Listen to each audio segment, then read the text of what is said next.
Assalamualaikum warahmatullahi wabarakatuh. We will be presenting a case study titled A-Baraqah, prepared for the course Islamic Banking Governance.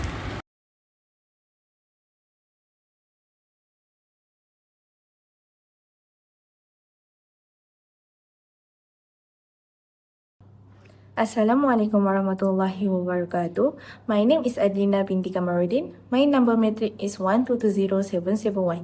I will present on a topic which is should Sharia governance cover outsourcing and appointed third parties?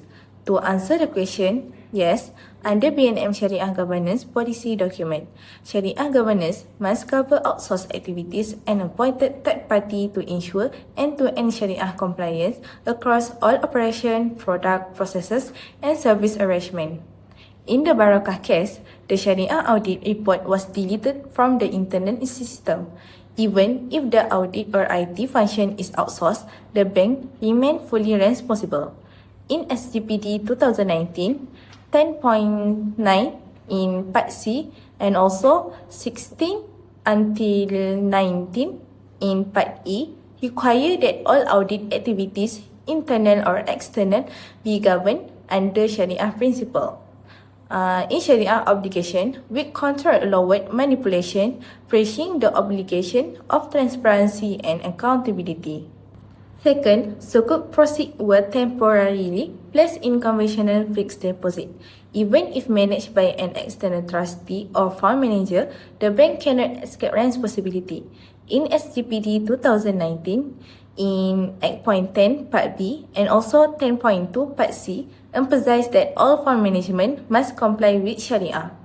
In Baraqah case, placing fund in risk-based instrument violated Sharia obligation. Third, the minute of the Sharia committee meeting were altered to show false concurrent.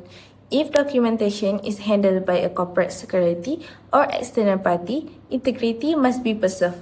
In SGPD 2019, in 9.1 until 9.4 in Part B and also 11.14 in Part C, require accurate, unmanipulated record. In Baraqah case, falsified minute breached the duty of documentation integrity. In the last point, the Sharia Committee investigate the sukuk prospectus due to misleading disclosure. Prospectus documents are often prepared by external arrange or legal advisor. In SGPD 2019, in 10.2 Part C, and also 11.10 until 11.12, also in Part C, mandate Sharia review of all third-party disclosure. In Baraqah case, failure to control external parties lead to misleading information. To conclude, Sharia governance must cover outsourced activities and appointed third parties. Also, institutions remain fully accountable for compliance regardless of delegation. And the last, weak oversight can lead to serious breaches as demonstrated in the Baraqah case. So next, I will explain about the difference between Sharia breach and Sharia governance failure using the case of Baraqah. Firstly, Sharia breach refers to a situation where a specific activity, transaction, or product directly violated Sharia principles. In this case, Baraqah sukuk proceeds were temporarily placed in interest-bearing fixed deposit and non-Sharia compliant funds. Although management claimed that this placement was temporary, it still involved riba-based instruments, which are clearly prohibited under Sharia. Therefore, this action is considered non-compliant and it reflects a failure by the board and management to properly safeguard sukuk proceeds in accordance with Sharia principles. Secondly, Sharia governance failure refers to a weakness of values in the Sharia governance framework, including oversight, transparency, and also accountability. In this case, management misrepresented the status of the sukuk, altered meeting minutes, suppressed audit reports, and also concealed non-compliance from the Sharia committee and regulators. The main issue here is not just the transaction itself, but the lack of integrity and transparency, which undermines the entire Sharia governance system. So, in conclusion, Sharia breach focus on what was violated, that is, the non-Sharia compliant transaction, while Sharia governance failure focus on how the failure in oversight and control allow the non-compliance to occur and remain undisclosed. Bismillahirrahmanirrahim. Assalamualaikum warahmatullahi wabarakatuh. My name is NURALYA binti KAMARUDDIN. My number is 1220784. Today I will answering the question, can the Sharia community rely solely on the information provided by management? The short answer is no. The Sharia community cannot rely only on what management tells them. This is because the Sharia community has an independent duty under the Malaysia Islamic Financial Regulation, including the BNM Fit and Proper Criteria 2017, Sharia Governing Policy Document 2019, and IFSA 2030, to make sure all of the activity comply with Sharia. First, according to the BNM Fit and Proper Criteria 2017, paragraph 7.1, member must act with integrity and honesty. They need to be truthful, follow Sharia principle, and avoid being misled. If they rely only on the management, they might get the incomplete or biased information. In the Baraqah case, the committee showed the integrity by raising objection and refusing unconditional approval of the hybrid sukuk, even though it was important commercially. This showed they used independent judgment instead of just accepting the management information. Secondly, SCPT 2019 paragraph 9.2 requires independence and objectivity. The committee must not be influenced by the board or management. Relying solely on management will break this independence. In Baraqah, although the board pressured the committee and transmitted meetings, the fault was with the board, not the committee. This proved that the committee must challenge management when needed.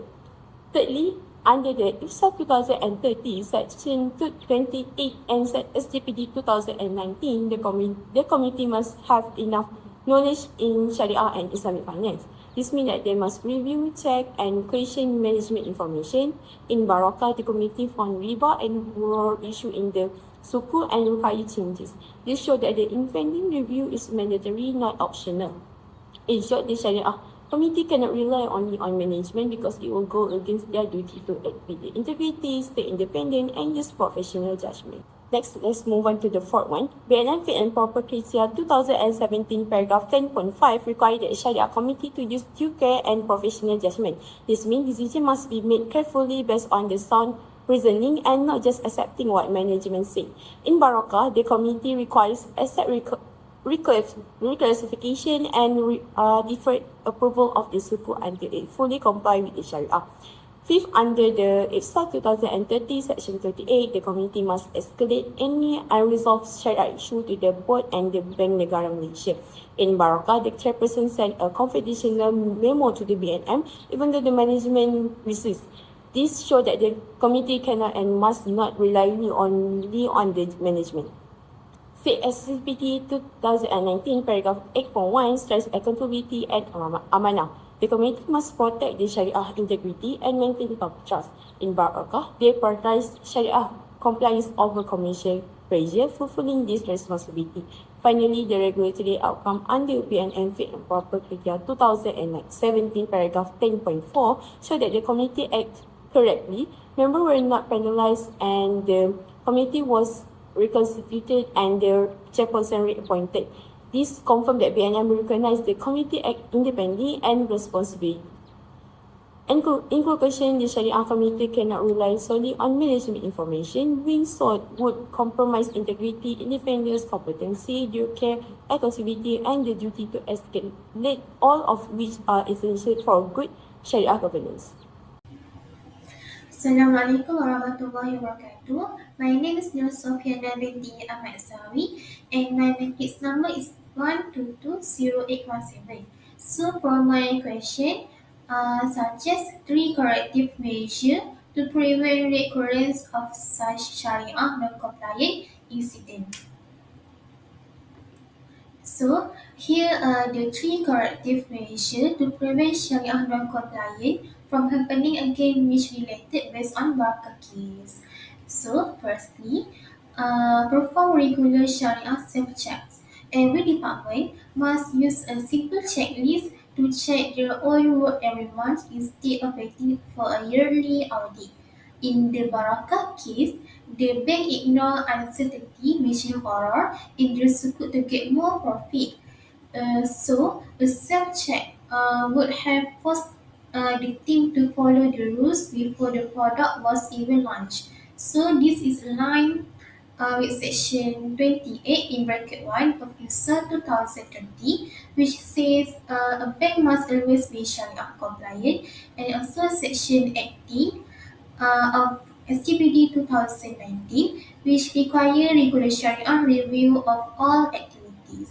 Secondly, provide specific training for all staff. Staff must attend training session that focus exactly on the mistake found in the audit so they understand on how to do things correctly. In the Baraka case, management pressures staff to prioritize profit over Sharia. So proper training helps staff understand that Islamic finance is about justice and honesty, which is amanah, not just making money. This follows section 20.1 of SGPD 2019, which require the bank to build a strong Sharia culture, and section 29 of ISA 2030, which gives the government power to set duties for the bank officer. And thirdly, we also can use computer blocks and whistleblowing tools. The bank should update its computer system to log or block any transaction that does not meet Sharia requirements, and create a secret way to staff to their report bad behavior. So in the Baraka case, a staff member named Aiman was silent when he tried to speak up. So a system block or an enemy's report would have stopped the CEO from breaking the rules.